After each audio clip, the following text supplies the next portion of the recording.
Bonsoir à tous et à toutes. On se retrouve comme chaque soir pour notre cours.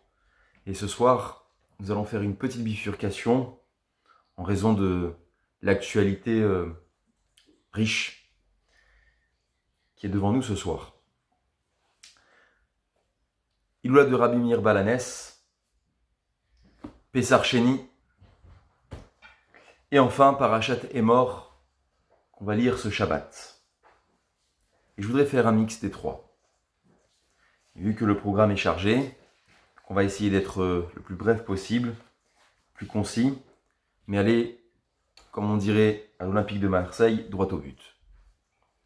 Il y a écrit dans la paracha de Emor un verset qui va nous laisser un peu perplexes, parce qu'on a encore des traces de Pessah, et on arrive à Shavuot. Au chapitre 23, verset 17, il est écrit qu'on doit apporter le jour de Shavuot, donc dans quelques jours, eh bien on doit apporter du pain, deux plus exactement. Ils devront être hametz et cuits. Alors on se souvient qu'à Pessah, on nous a fait la guerre, on nous a martelé l'esprit en disant attention, pas de hametz, il faut faire le nettoyage, il faut manger de la matzah. C'est ce que nous avons fait. On s'en souvient encore, on a laissé des traces dans nos maisons. Et d'ailleurs, on a tout passé au peigne fin à ce moment-là. Et voilà que 49 jours plus tard, on nous dit, tu sais, maintenant ce que tu vas apporter, c'est du pain. Alors je comprends pas très bien l'enjeu. J'avais compris qu'il y avait une fête qui s'appelait Pessah. J'ai compris que le pain représentait un symbole qui s'appelle le Yetzer Hara, le mauvais penchant. Et je comprends pas pourquoi maintenant, si on a compris que le mauvais penchant est dans le pain, pourquoi la fête de Shavuot, qui vient 49 jours plus tard, après Pessah, je dois consommer du pain, comme offrande en plus. C'est la question de nombreuses explications. C'est aussi nombreux avis sur cette question-là se sont penchés. Je voudrais me permettre de vous donner une réponse. Une réponse qui va essayer de synthétiser les événements que nous vivons ce soir. Pessar Sheni, donc le deuxième Pessah, la Iloula de Rabbi Meir Baal HaNes, et enfin, la paracha de cette semaine qui nous invite à approcher à Shavuot de pain.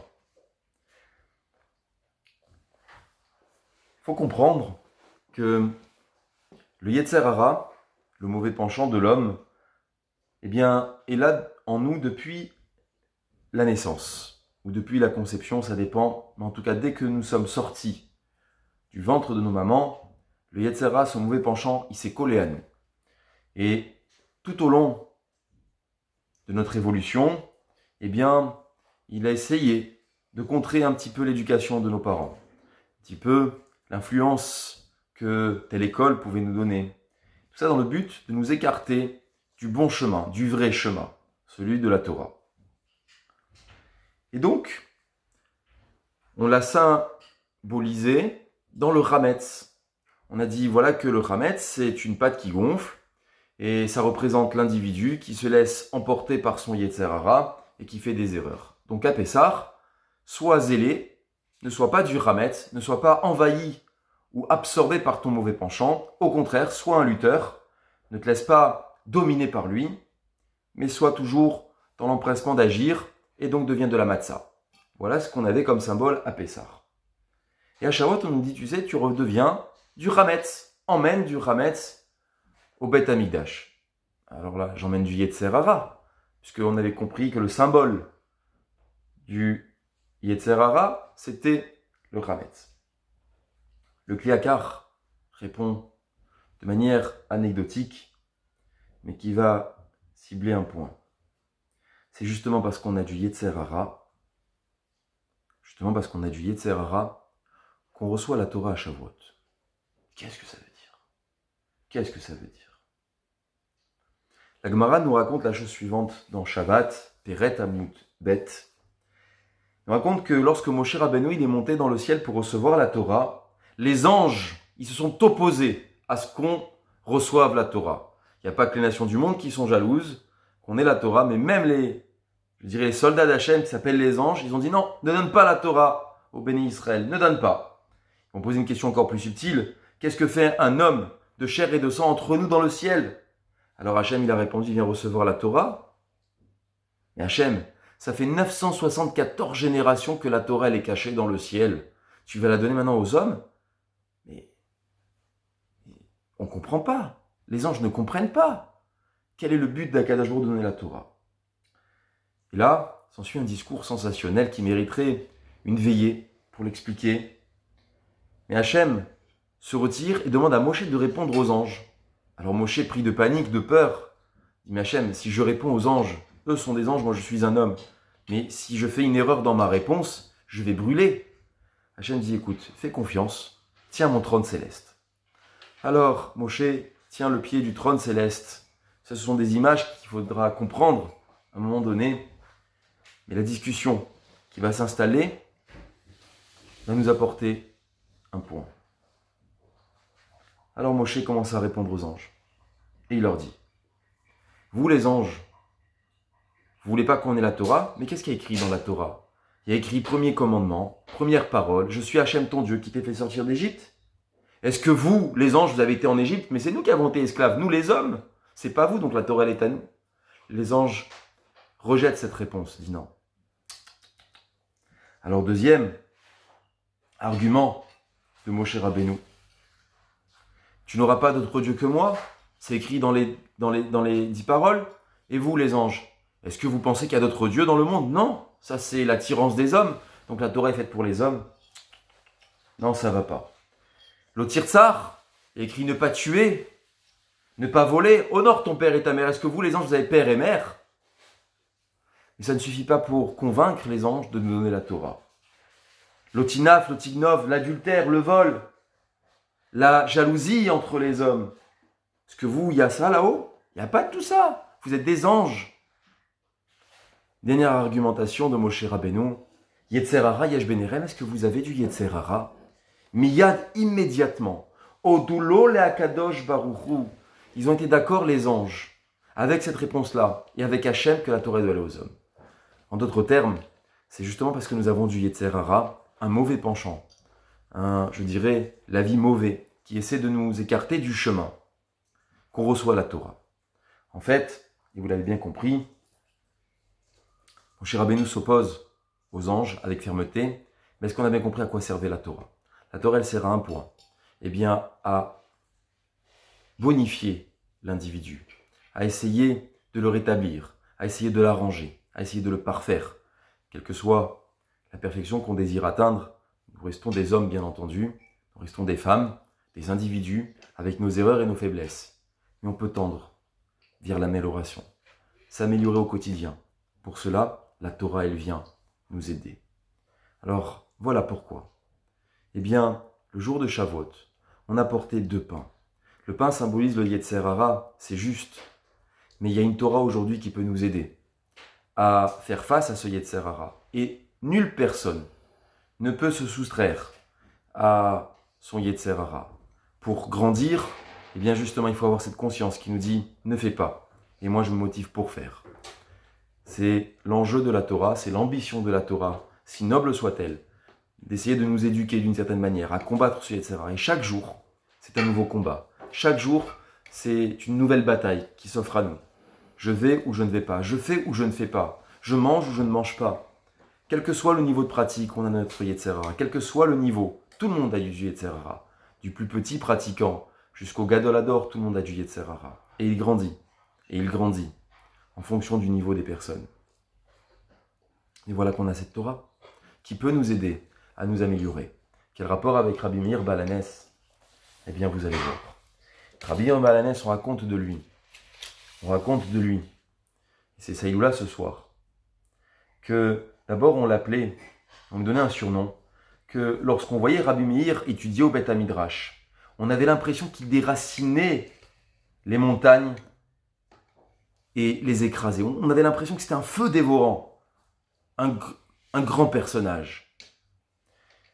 Toutefois, sa descendance va être noble, mais lorsqu'on regarde ses ancêtres, eh bien, il descend de Néron. Néron, un empereur romain qui s'était converti. Et Rabbi Meir Baal HaNes, qui sera un élève brillant, un élève attentif, bien un jour, il était au Beth Midrash, en train de donner un cours. Il était déjà un rave, il donnait un cours. Et tous les vendredis soirs, il y avait des gens qui voulaient écouter le cours du rave. C'est important d'écouter le cours du rave. Et une femme, elle avait l'habitude de venir l'écouter. Une histoire très connue. Il arriva qu'un jour, le sujet que Rabbi Meir Balanès est bien développé a dépassé sur l'heure prévue. Et la femme est rentrée en retard à la maison. Son mari, en colère. Son mari ne souriait pas à ce moment-là. Il voit sa femme arriver en retard et lui demande « Où tu étais ? Mais où tu étais ?» Alors elle dit « J'écoutais le discours du Rave. » Aujourd'hui, en 2020, on dirait « Mon œil t'écoute le discours du Rave. » Bon, et à son époque, c'était fréquent que les femmes écoutent le discours du Rave. Elle dit à son mari « J'écoutais Rabbi Meir. » Eh bien, le mari lui dit « Écoute, tu rentreras pas à la maison chez nous tant que tu n'auras pas craché au visage de cet homme qui bavarde beaucoup. Retourne et va lui cracher au visage. » La femme, elle voulait pas, c'est le rave quand même. Et du respect. Mon mari, mais qu'est-ce qu'il veut que j'aille cracher au visage du maître? Et je rentre pas à la maison. Rabbi Meir qui avait une grandeur et qui savait lire dans le visage des gens. Eh bien, vit la femme revenir dans la maison d'études et a fait semblant d'avoir une poussière dans l'œil, d'avoir mal à l'œil, et demande aux femmes de l'assemblée, celle qui sait guérir bien le mal de l'œil, se présente à moi. Bien sûr, aucune femme ne s'est présentée, et il est allé, Rabbi Meir, au devant de cette femme et lui a dit, « Fais-moi du bien à l'œil, crache-moi, non pas une fois, mais 7 fois. » Et la femme va s'exécuter pour essayer de rétablir la santé de Rabbi Meir. Bien sûr, vous l'avez compris, Rabbi Meir a fait semblant, parce qu'il savait très bien et pertinemment qu'il y avait une histoire entre la femme et son mari. Et il va lui dire à la fin, tu diras à ton mari que non seulement tu m'as craché au visage, mais en plus tu l'as fait 7 fois. Alors les élèves se sont offusqués, dites maître, comment vous pouvez laisser faire une chose pareille?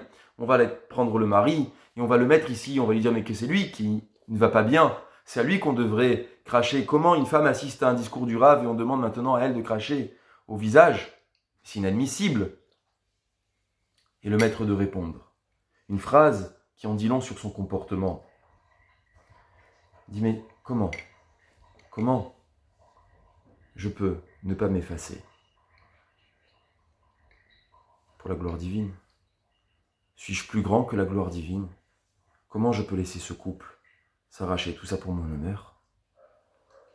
Je ne sais pas si on prend mesure de cette grandeur, mais je voudrais retenir un point sur qui il était Rabbi Meir Balanès. Comment a pu acquérir un tel niveau? Tout le monde a du Yetzera, tout le monde est orgueilleux, tout le monde a de la prétention, tout le monde a de la radinerie, tout le monde a des traits de comportement à lui. Mais comment on les travaille? Et Rabbi Meir, il a plongé sa tête dans un livre qui s'appelle la Torah. Et il a dit, je veux m'améliorer au quotidien. Il a acquis cette grandeur qui, lorsqu'on l'a lu, on se dit, mais c'est pas possible, c'est pas un humain. Si, c'en est un, qui a pris le livre, qui nous disait pertinemment qu'avec lui, on peut s'améliorer, et il a voulu voir. Donc voilà l'enseignement qu'on retire ce soir. Rabbi Meir est devenu ce qu'il était, une lumière pour le clan Israël, un faiseur de miracles pour d'autres. Mais c'était un grand maître de la halacha. Il aiguillait le clan Israël avec ses décisions. Mais il savait aussi faire les bons choix pour essayer de rétablir la paix, adopter un bon comportement. Tout cela grâce à l'étude de la Torah. Voilà l'exemple qu'on peut retenir ce soir. Enfin, Pessar Sheni, c'est notre deuxième Pessar, eh bien c'est cette séance de rattrapage. Que ceux qui n'avaient pas pu faire le Pessar d'avant, eh bien, ont venu solliciter Moshe Rabbeinu en disant c'est pas juste. On y tient. C'est notre judaïsme qui est en jeu. Et on ne veut pas être exclu de cette mitzvah-là. Noble était leur demande, à Kadosh Baruch d'y répondre favorablement et va leur donner le rattrapage du Pessar Sheni. Vous l'avez bien compris, ce soir l'enjeu eh bien, se tourne à travers la paracha de Hémor, ou bien par l'histoire de Rabbi Meir Balanès. Eh bien, est-ce que nous désirons améliorer ce comportement tel que nous sommes aujourd'hui et tel qu'on sera demain? Voilà l'enjeu de chaque jour qui nous sépare de Shavuot pour arriver enfin à ce jour si attendu de recevoir la Torah en s'étant amélioré un tout petit peu, mais en l'ayant fait. Bonne soirée à tous, Yiratzon qu'on nous donne de bonnes nouvelles, Refoua chez les nos malades, et qu'on se voit tous très vite dans la santé et la sérénité. Kol Touv, bonne soirée.